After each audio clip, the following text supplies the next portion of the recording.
Good evening, President Shaw, Dr. Enfield, board members, and executive staff. First and foremost, I want to congratulate all of the seniors that graduated last week. As you know, the city of Chino Hills prides ourselves in the fact that we have 100% participation of all of our council members at the Chino Hills and Ayala graduations. And with respect to that, I want to make just a couple observations and comments to you so that you're aware of this. I understand that the board does not make the final selection as to where the graduations are going to happen. But due to the issues that were going on at both Ayala and Chino Hills, not anything to do with the schools themselves, but just because of all of the enthusiastic parents that wanted to attend the celebrations, parking was outrageous. There was not enough room in the stands for all the parents and guests that were there. And the reason I bring this up is for several years, I probably attended at least a dozen graduations.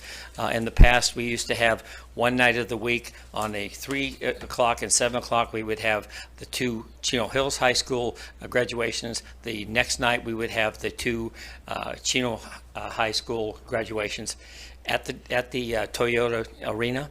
It was fantastic. The parking is adequate. There's much parking or availability of seating for the parents and family that want to attend. I'm not sure what the cost would be, but they do all of the setup. They do the cleanup. It just, I think, is a more enjoyable atmosphere so that the parents can fully appreciate the special night of graduation for their seniors. So just for consideration, I know that this may be something that has to be decided by the individual principals, but I would think that everyone, I've heard so many comments about that this week that hopefully consideration will be given to that for next year. I want to outline a couple things. First and foremost, our meeting times are going to change effective with June 27th. Our meetings are going to coincide with the school district, the fire district, and we're going to be starting at 6 o'clock. So it's a great thing I think that we're going to be doing. Coming up this Saturday, we have National Trails Day. Join the city for a guided hike at the McCoy Trailhead on June 3rd at 9 a.m. There'll be door prizes, crafts, etc. On the 6th or the 3rd, Summer Fun in Chino Hills, we're going to be returning to our concerts in the park. We'll have an 8 series that will start on the the 15th. On the 14th. Then we have an Independence Day celebration that will be happening on Monday, the 3rd of July, and National Night Out is coming up on August 1st, and we're encouraging people to get involved with their neighborhoods. We promote I'm trying to think of the police term for it, but it's for safe neighborhoods. So awesome. At any rate, thank you very much. Awesome, thank you. All right, you take care. Thank you, Mr. Bennett. Darius Guzman.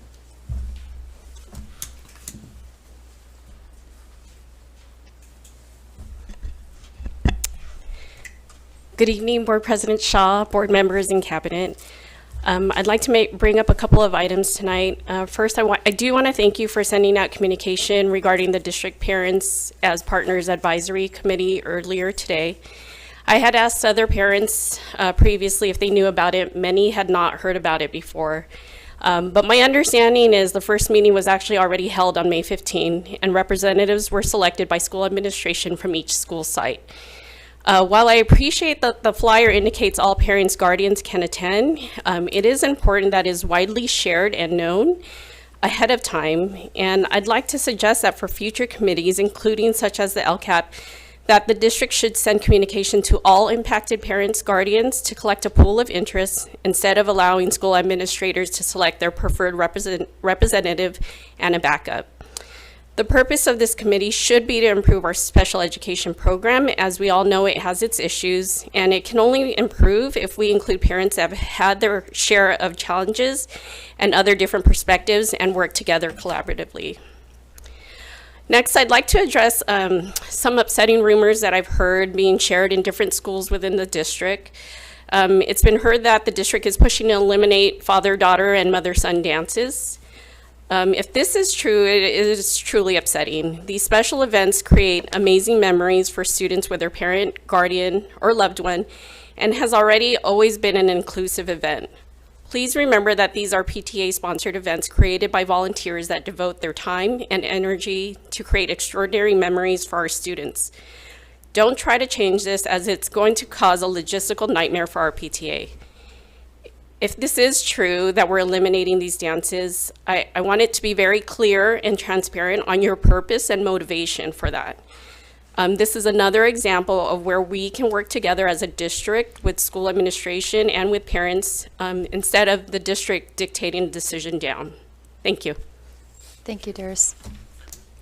Dr. Info, can I ask you to maybe look into that and see if that's a rumor or if it's actually true? Yeah, I can address that in my comments. Okay, thank you. Glory Ciccarelli.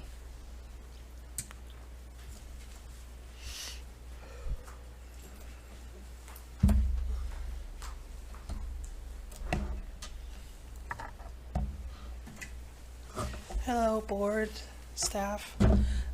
Forgive me, I'm a little under the weather, but my dad told me that while it's good to come and make my voice heard, I need to be more specific with what I feel is needed. Be more specific on what I feel would be a home run for what I'm asking for. And so to that end, that goes into another thing my father told me, which is he's a Christ-following pastor in Nigeria. And one time I remember seeing him with a copy of the Quran, and I asked him why he would have that as a pastor. And he said he needs to understand when he's talking to an imam or someone of a different orthodoxy, what their point of view is, how they feel, and how they interact with their different cultures and customs. So to that end, one of the things I think we need is not just African American history as an AP course in high school, but also Black History Month curriculum during February that is not about Black trauma and is about Black achievement. And also a cotillion brings together all the Black students from the district and reminds them that their culture is still relevant, is still current, and there's other Black kids in the district, even if, like my own son, you're the only Black one in your grade, let alone in your classroom. So those are things I feel that the district can sponsor that will immediately affect a change in the Black students of this district. Another thing I think is super important is equity and how concerns are addressed. I noticed last week, it hit me like a lightning bolt, that when certain groups come up here and speak, everyone's eyes are glued to them. But others, like myself, when they speak, everyone's either looking down or not paying attention, or I'm not gonna lie, I saw somebody asleep at one point. But also in communication, our concerns are never addressed, like ever. So I just would ask that there's more equity in how concerns are addressed, because while you may not agree, and that's totally fine, I feel like it's important that as elected officials, everyone's concerns are given equal weight, even if the end result is not what everybody wants. And I also want to take this time to highlight an employee that actually made a difference in my son's life, so it's not all gloom and doom. Miss Fellows was one of the greatest principals that ever made a difference, and she's actually the one that inspired me to come here when I realized that that's going to be her seat. She gives me the courage. I just felt like I needed to say that this week. Thank you. Thank you. Richard Wales.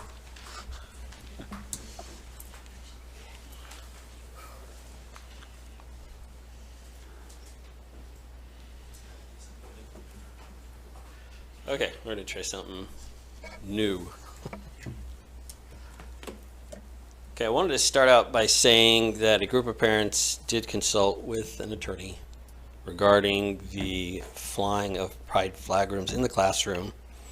It's not been tested in a court of law, but it is going to be tested in the court of public opinion. I should state, however, that it was communicated during this consultation that there may be legal merit for what I'm going to discuss. Scholars of religious philosophy see the definition of religion and that it tends to suffer from two problems. They are either too narrow and exclude many belief systems which most agree as religious, or they are too vague, wide, generic, and ambiguous, suggesting that about anything can be considered religion. The Free Exercise Clause recognizes our right to believe in, practice our faith, or not, according to the dictates of conscience. The Establishment Clause bars the government from taking sides in religious disputes or favoring or disfavoring anyone based on religion or belief or lack thereof. I don't believe in prayer in schools. And the reason I don't believe in prayer in schools is because my religion may be different than yours. I'm not going to shove my religion down your throat because I wouldn't tolerate you, if you had a different religion, doing it to me. I don't support flying the Christian flag because if you flew another flag in the class, I wouldn't tolerate it. So I can't make an exception for myself, but then say you can't do it.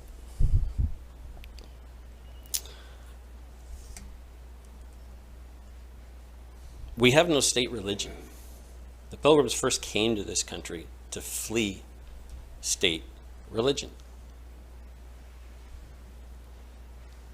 So where this is leading me to is the definition of religion, ideology, identity, gender, anything you can think of.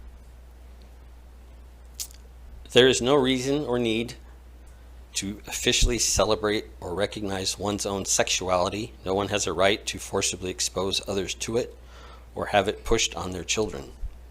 You are not in a position to dictate what conversations I have with my child or when I have them.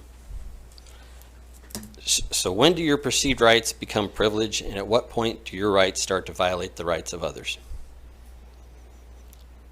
School districts are the government, and you can't take sides. One person doesn't get preference over the other. So what I want to bring up is you can't have pride flags flying in the classroom. They're not equity, they're exclusivity. We don't have heterosexual flags. We don't have Christian flags. We don't have anything else in there. You fly Thank you. the American flag, and you leave it at that. Thank you. Thank you. Thank you to all of our speakers. Thank you, Pat.